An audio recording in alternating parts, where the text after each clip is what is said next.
Baik, salam sejahtera bagi kita semua, saudara-saudaraku yang terkasih. Mohon maaf jika saya mengganggu suasana Sabtu Sunyi rekan-rekan semua. Kiranya saya tidak mengganggu, sebaliknya saya menemani, memperkuat akan perenungan saudara-saudara semua untuk Sabtu Sunyi ini. Saya kasih judulnya Sabtu Sunyi, Kelabu atau Kelam Pekat. Baik, mari kita mulai dengan pujian bagi Tuhan. Pujian yang bersifat tekad, komitmen. Saya sengaja tulis dalam tinta merah. Kiranya ini menunjukkan kepada kita sesuatu yang khusus. Kasih yang ajaib, kasih dari Golgota. Kasih yang ajaib membawa Tuhan dari sorga. Walaupun ku pernah jadi seterumu, namun kau cari ku kembali. Tak mungkin ku lupa kasihmu nan indah. Ku mau masyurkan kasih Allah. Berkat yang ajaib, berkat dari Tuhanku. Berkat yang ajaib bagai sinar fajar mereka. Walaupun ku pernah sesat dalam dosa, namun anaknya selamatkanku. Di hadapan Tuhan ku memuji Dia, ku mau tinggikan berkat Allah. Pujian ini sangat indah diciptakan oleh pendeta Caleb Tong dari Gereja Injili Indonesia di Bandung, sudah pulang ke sorga, sudah dipanggil Tuhan. Baik, yang tahu mari kita nyanyikan puji Tuhan kita dalam perenungan Sabtu Sunyi ini. Kasih yang ajaib, kasih dari Golgota. Kasih yang ajaib membawa Tuhan dari surga. Walaupun ku pernah jadi seterumu, namun kau cari ku kembali. Tak mungkin ku lupa kasihmu nan indah. Ku mau masyurkan kasih Allah. Berkat yang ajaib, berkat dari Tuhanku.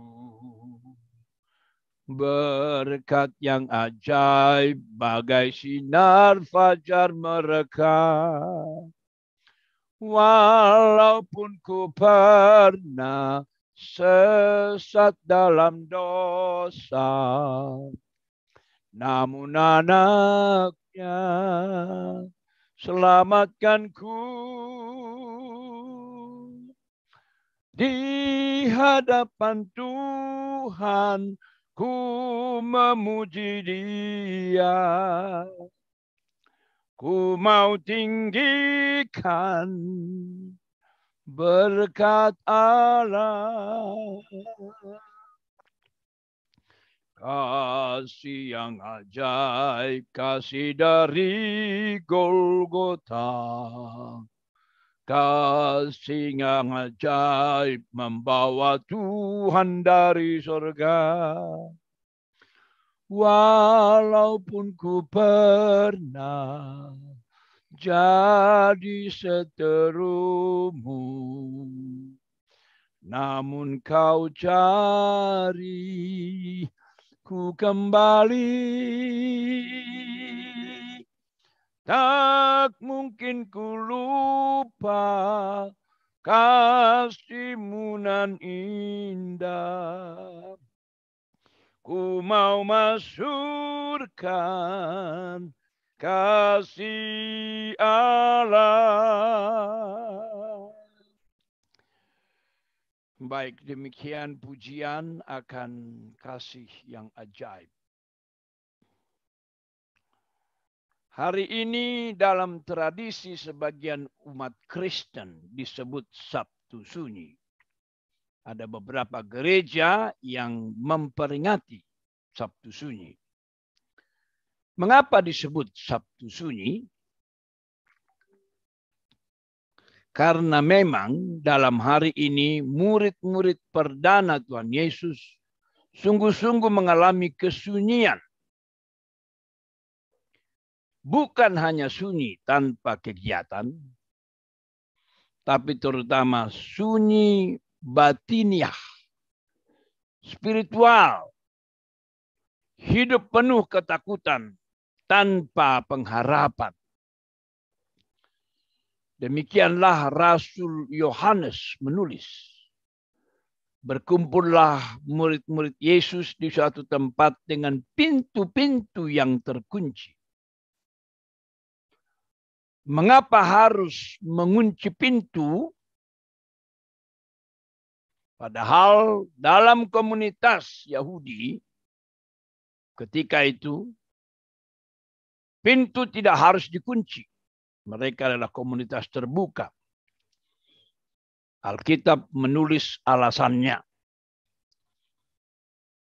Karena mereka takut. Mereka takut. Hari ini, hari Sabtu, 2000 tahun yang lalu,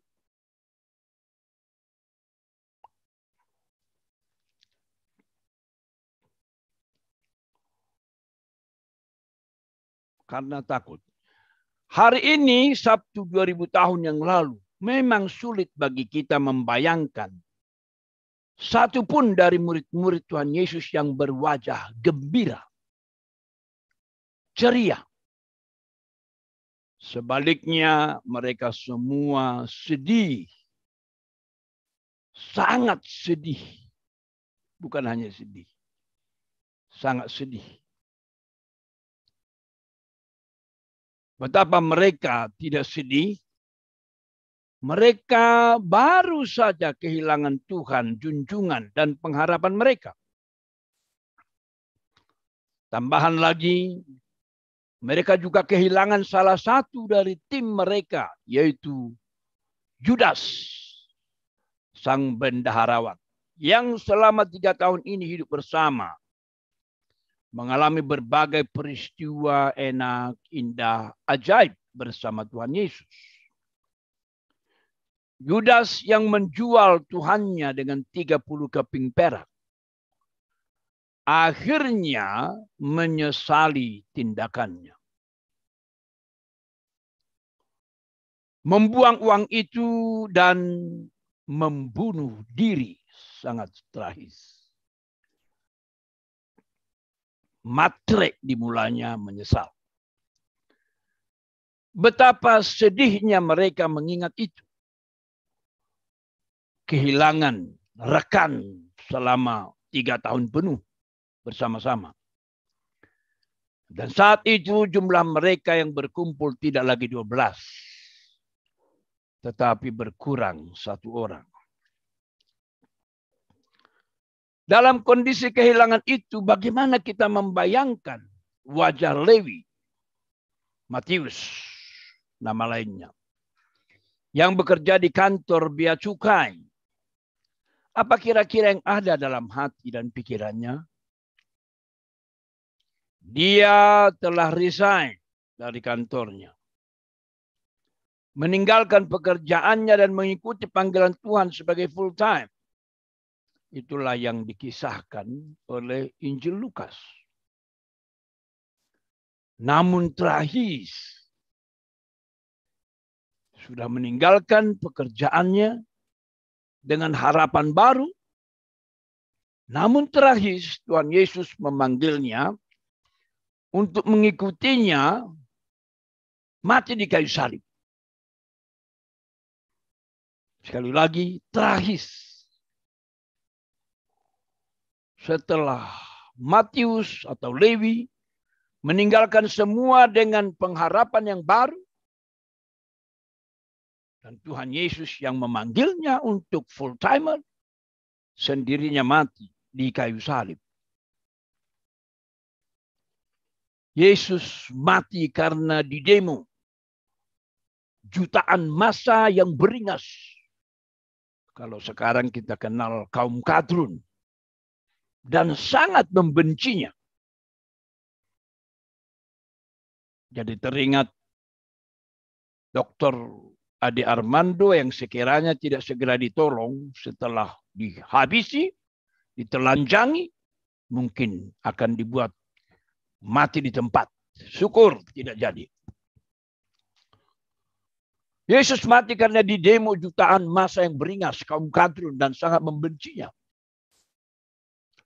Meski sebenarnya Gubernur Pilatus dengan jelas mengatakan, inilah pernyataan Gubernur Pilatus, aku tidak mendapati kesalahan apapun padanya. Itulah pernyataan. Jadi pernyataan Yesus yang bentuk pertanyaan yang pernah dilontarkan di hadapan musuh-musuhnya benar. Siapa di antara kamu yang dapat membuktikan bahwa aku berbuat dosa? Demikian Tuhan Yesus pernah. Dan itu ternyata terbukti dalam pengadilan Gubernur Pilatus.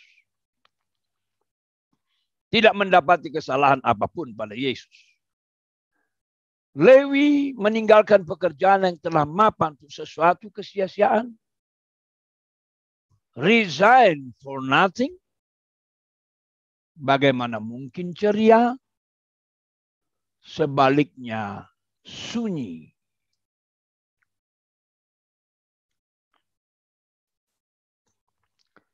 Jika kita beralih dari Lewi kepada rasul-rasul lain, misalnya Petrus.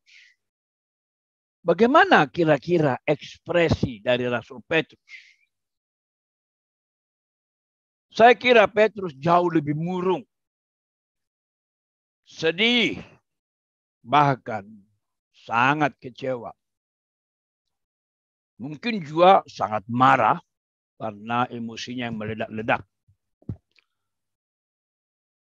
Dia yang telah mapan di kantor perikanan di Galilea juga dipanggil oleh Tuhan Yesus meninggalkan kantornya dan mengikutinya secara full time. 3 tahun Petrus telah meninggalkan profesinya demi suatu pengharapan yang lebih baik.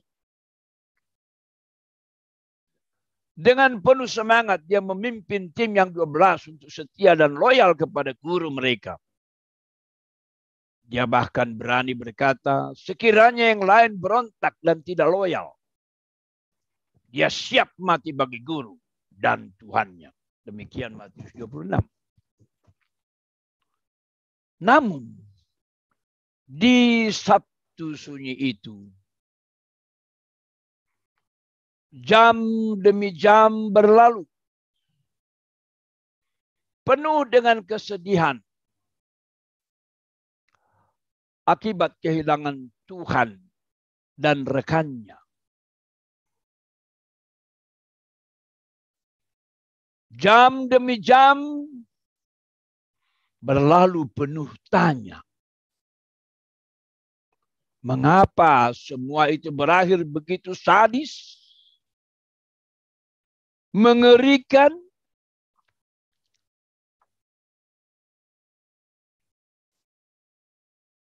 Mengapa Yesus sanggup menghentikan badai topan di Laut Galilea?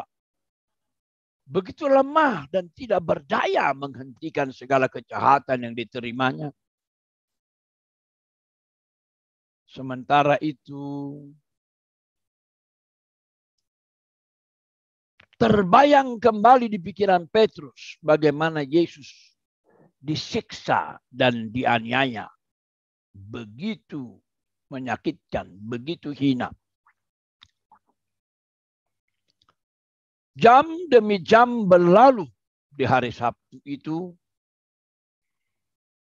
Petrus dan rekan-rekannya yang penuh ketakutan tidak berdaya melawan rasa kecewa. Dalam kondisi itu barangkali berbagai pemikiran mulai muncul. Apa yang akan dikerjakan esok hari? Kembali melaut dan menangkap ikan? Sebagaimana dia sebelumnya berada. Apa kata orang? Lalu bagaimana dengan segala perangkat, peralatan yang sudah lama ditinggal dan tidak dipakai? Apapun yang terjadi, hidup harus dijalani. Tidak dapat terus meratapi kegagalan.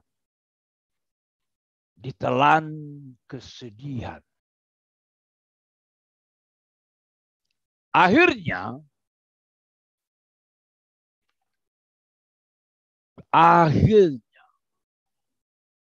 kalau saya bikin di sini bagaikan puisi, akhirnya keputusan bulat sudah diambil Petrus. Apapun resikonya. Kembali melaut. Itulah Yohanes 21. Namun itu adalah hari Sabat.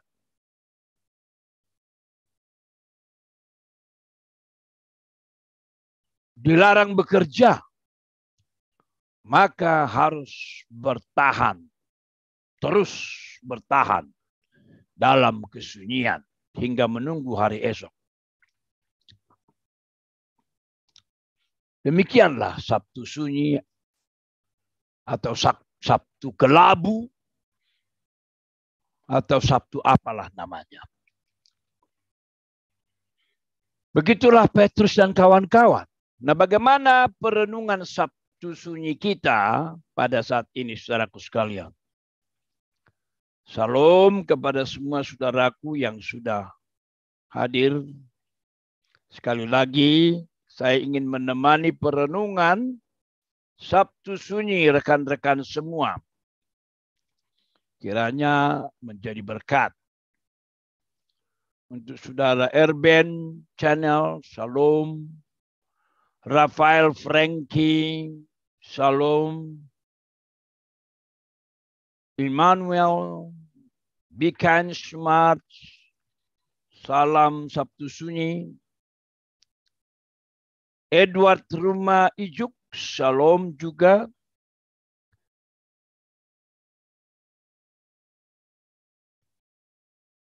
Salam semua saudaraku yang terkasih. Bagaimana dengan kita menghayati Sabtu sunyi saat ini? Saya akan coba merubah sedikit layoutnya supaya agak ke tengah dia. Rupanya tadi terlalu ke pinggir.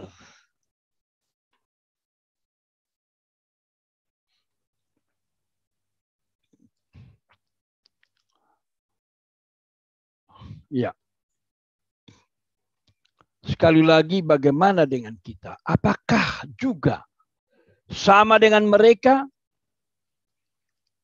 Hidup kecewa, kebingungan, ketakutan, tidak tahu berbuat apa? Apakah kita juga seperti mereka, hati kosong tanpa pengharapan? Apakah ini juga Sabtu sunyi atau Sabtu kelabu atau penuh kekelaman? Izinkan saya bertanya hal ini membantu perenungan Bapak Ibu. Jika demikian, Tuhan Yesus belum bangkit bagi saudara-saudara. Kita harus berbeda dengan para murid. Harus berbeda. Mengapa? Dikala itu mereka menghadapi Tuhan yang mati, dikubur, dihimpit batu besar, ditutup meterai kaisar, dijaga ketat oleh saudara-saudara Romawi. Sedangkan kondisi kita kini sangat beda. Kita sudah tahu apa yang terjadi. 3. Jika kita mengadakan Sabtu Sunyi, bukanlah karena kekecewaan, kekalahan. Karena Tuhan kita sudah menang. Lalu mengapa memperingati Sabtu Sunyi? Bagi kita, sebagaimana komunitas STT Trinity di Parapat, perenungan Sabtu Sunyi bukan dengan semangat kekalahan, tetapi sebaliknya, kemenangan Kristus yang sempurna di kayu salib. Dari semangat itu, seperti itu kita merenungkan. Dari saat ini Bapak Ibu sekalian, STT Trinity di Parapat juga sedang perenungan Sabtu Sunyi. Diusahakan suara, bicara sesedikit mungkin. Itu pun kalau perlu. Yang keempat, namun kita, meskipun kemenangan Kristus sempurna, namun kita menahan diri untuk merayakan kemenangan itu dengan sorak-sorai penuh sukacita. Kita menahan diri hari ini bagaikan ketapel yang ditahan, dibiarkan meregang, sampai hari Minggu besok dilepaskan melalui pujian jemaat, perenungan firman, dan berbagai aktivitas lainnya, termasuk pawai obor ke berbagai wilayah di Parapat, di Samosir, dan di desa-desa lainnya, di mana alumni kita melayani dan juga mengadakan pawai obor. Saya dengar di desa saya di Bonandolok juga akan diadakan pawai obor. Nomor 5. Lalu di Sabtu Sunyi ini kita mau solider dengan pengalaman dan penderitaan para rasul. Nah itu dia jawabannya. Kita mau solider dengan pengalaman penderitaan para rasul. Menghayati lebih dalam. Dan bersimpati kepada kondisi mereka. Don't take it lightly. Take it serious. How all the apostles suffered. Ya, itu perlu. Saat yang sama kita kembali merenungkan kasih dan pengorbanan Kristus yang ajaib. Selama hidupnya di dunia, khususnya peristiwa di Taman Getsemani. Dan selama masa penyalipan. Kita kenang kembali perjuangan yang amat berat di taman itu. Ketakutannya menerima cawan murka Allah. Penderitaannya di tempat penyiksaan Pilatus. Perjalanan salib menuju Golgota di mana dia berkali-kali jatuh bangun ditimpa balok besar. Peristiwa Golgota yang sangat menyakitkan secara jasmani dan rohani. Semua itu kita renungkan di Sabtu Sunyi ini. Ketujuh sabdanya yang sangat agung. Sabda pertama, kedua, ketiga, keempat, kelima, keenam, ketujuh. Melalui sabda pertama, kita diingatkan akan seruan pengampunan dari Tuhan Yesus. Bagaimana Tuhan Yesus secara luar biasa berdoa, doa pengampunan bagi mereka yang menganiaya, yang sangat jahat. Kita renungkan kembali sabda kedua dari salib. Merupakan proklamasi kepastian keselamatan. Hari ini juga engkau bersama aku di Firdaus. Luar biasa. Keselamatan kalau begitu kita renungkan bukan untuk orang baik saja, orang beramal saja. Bahkan Alkitab berkata tidak ada orang yang cukup baik dan beramal di hadapan Allah. Tetapi karena iman kepada Tuhan Yesus. Dan kita merenungkan ucapan ketiga, bagaimana di tengah-tengah kondisinya yang begitu menderita, sekarat, mendekati kematian, yang dipikirkannya adalah ibu jasmaninya, sehingga diserahkan kepada murid yang dikasihinya. Perempuan, lihatlah anakmu, anakmu, lihatlah ibumu. Demikian. Dan merenungkan keempat, kita melihat kembali penderitaan rohani yang sulit kita pahami ketika dia berteriak-teriak, Allahku, Allahku, mengapa engkau meninggalkan aku? Itulah pendamaian. Allah meninggalkan Allah. Allah yang suci, yang murka atas dosa-dosa manusia. meninggalkan Allah pribadi kedua yang harus menanggung seluruh dosa manusia. Dan yang keenam, kita renungkan kembali penderitaan jasmani di mana dia menyerukan, aku haus. Tetapi dalam video sebelumnya, dalam ibadah perenungan Pasion, saya mengatakan, sebagai the student of John 9 student, saya kira kita tidak hanya berhenti merenungkan penderitaan jasmani. Karena Yohanes penuh dengan simbol. Karena itu di Kapel STT Trinity saya mengatakan, mari kita tanyakan, kehausan seperti apa yang diteriakkan oleh Tuhan Yesus dari salib bagimu? Mungkinkah dia haus melihat anak-anak mahasiswa teologi? Di mana mahasiswa-mahasiswa mengenal kasihnya, firman-Nya, dan hidup sesuai dengan itu? Dosen-dosen STT yang S1, S2, S3 yang hidup untuk mengabdi, bukan jual beli gelar. Di mana umat yang beribadah, yang begitu banyak? Apakah mereka makin mengenal, makin setia, atau malah meninggalkan kasihnya? Sebagaimana malam ini akan kita bahas. Mengapa mereka menjadi mualaf? Merenungkan yang ketujuh, kita akan melihat keagungan Tuhan Yesus ketika dia menyerahkan nyawanya kepada Bapa Surgawi. Dari mana dia berasal?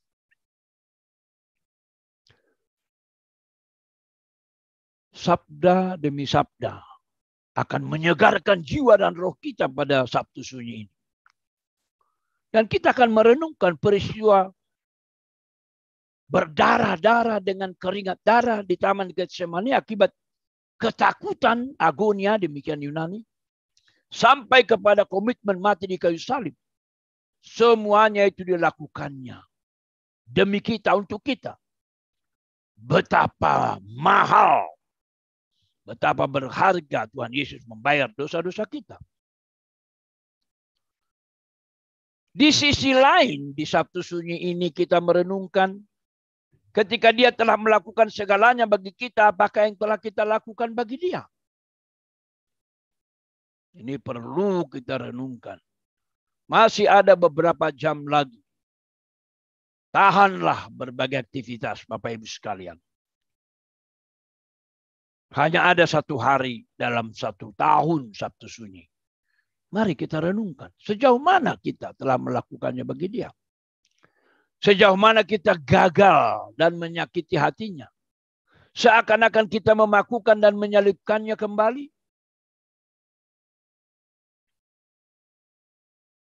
Sejauh mana kita serius akan keselamatan kita yang telah dibayar dengan sangat mahal?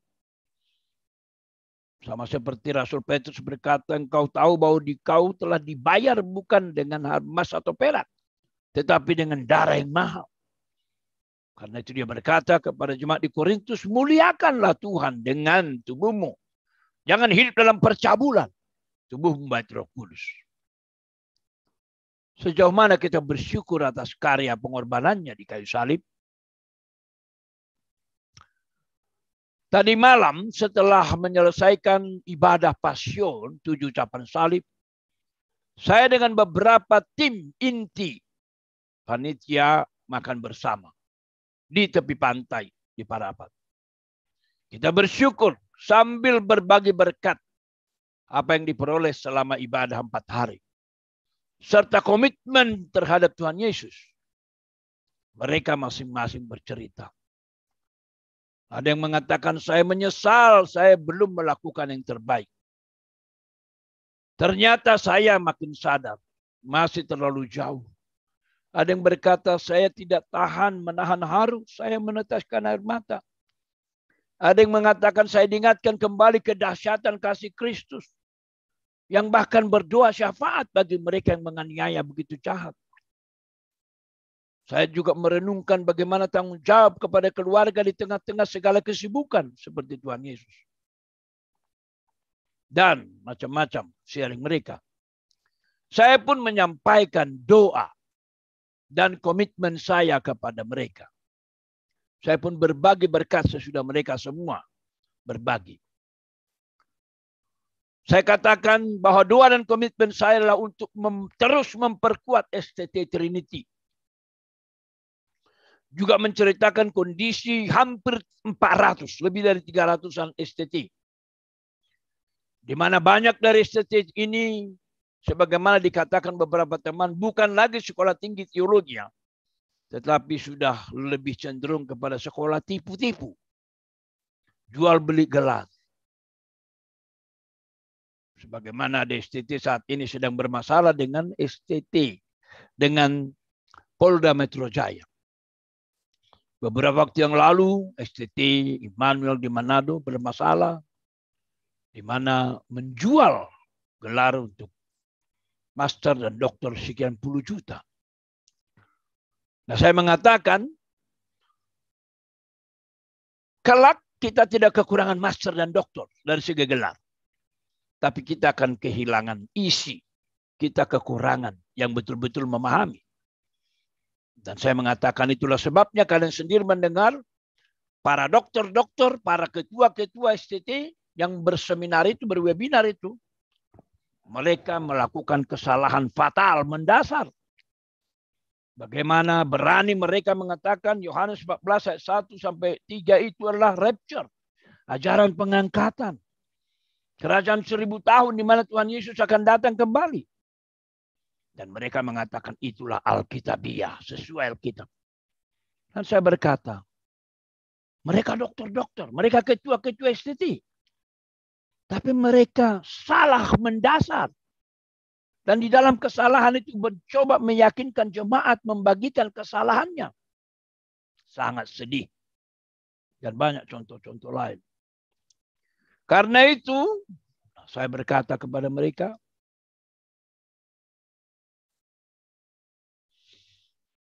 mohon doa untuk kita minimal memiliki 20 alumni, minimal 20 master dan 10 doktor. Maksudnya alumni disekolahkan untuk 20 master dan 10 doktor dari sekolah yang baik tentunya untuk masa 10 tahun yang akan datang. Dalam perenungan Sabtu Sunyi saat ini, itu jugalah yang menjadi doa hambanya ini dan doa kami. Jadi sesungguhnya banyak hal dapat direnungkan sesuai bimbingan Roh Kudus. Apa saja yang mau kita renungkan?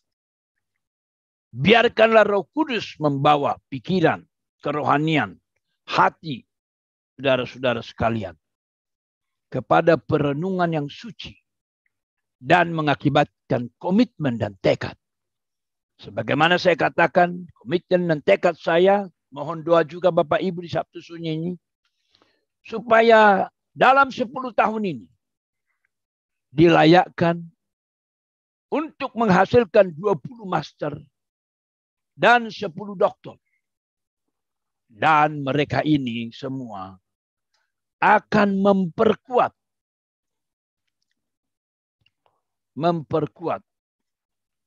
staf STT Trinity. Begitu Bapak Ibu sekalian. Selamat merenungkan kasih Tuhan yang sedemikian ajaib. Sekian. Shalom Saudara Marlon. Shalom Menara Kawanan Domba. Shalom Pak Tony Setiawan. Tuhan Yesus memberkati.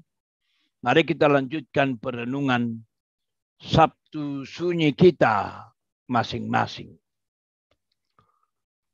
Mari kita berdoa. Bapa di surga,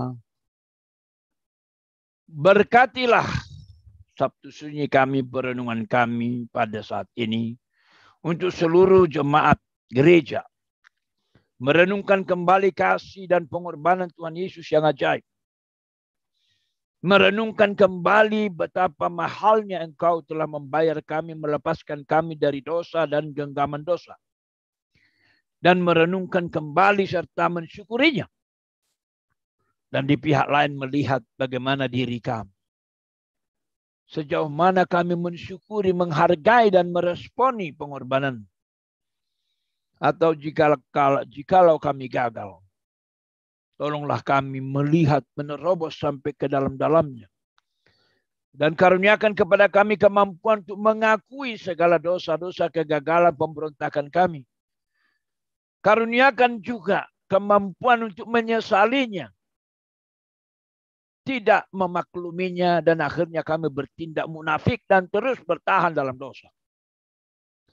Tetapi sebaliknya kami di Sabtu Sunyi ini meninggalkannya, bertekad untuk menang. Bahkan seperti kata firman-Mu, lebih daripada pemenang. Karena Tuhan yang kami ikuti telah mengalahkan, mematahkan, menghancurkan kuasa dosa, maut, dan setan secara sempurna di kayu salib. Hamba-Mu menyerahkan semua umat-Mu yang pada saat ini sampai malam ini merenungkan Sabtu Sunyi. Dan bila esok tiba, di mana kemenangan yang gilang gemilang menjadi milik kami, karuniakan kepada seluruh jemaat-Mu sukacita yang kudus, sehingga pujian membahana bagi kemuliaan nama Tuhan Yesus. Mulai dari pagi hari sampai mungkin di malam hari. Demikian juga STT Trinity yang mengadakan perenungan ibadah syukur sorak-sorai sukacita di pagi hari jam 3 pagi. Dan dilanjutkan dengan pawai obor ke berbagai penjuru di Parapat. Demikian juga alumni yang ada di desa-desa seperti di Bonandola dan sekitarnya. Demikian juga di tempat lain. Tuhan Yesus memberkati. Terima kasih Bapa. Dengar dan sempurnakan doa kami dalam nama Tuhan yang ajaib yang mengasihi kami. Kami berdoa. Amin.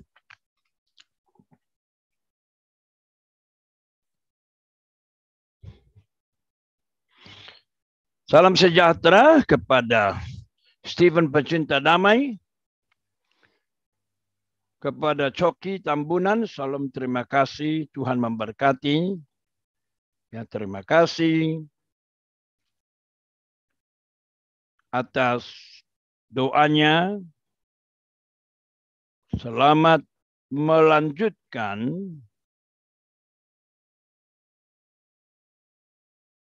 perenungan Sabtu Sunyi.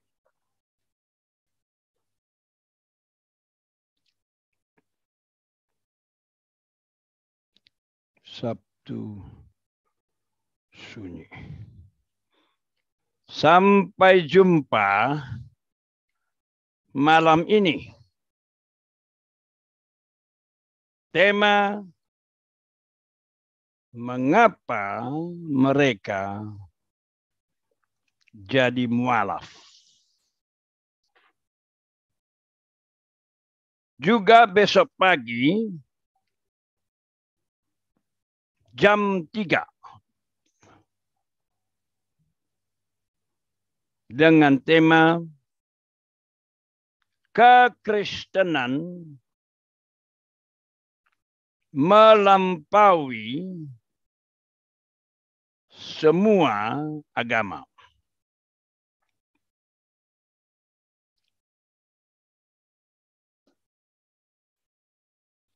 Ya, demikian saudaraku sekalian, Tuhan Yesus memberkati.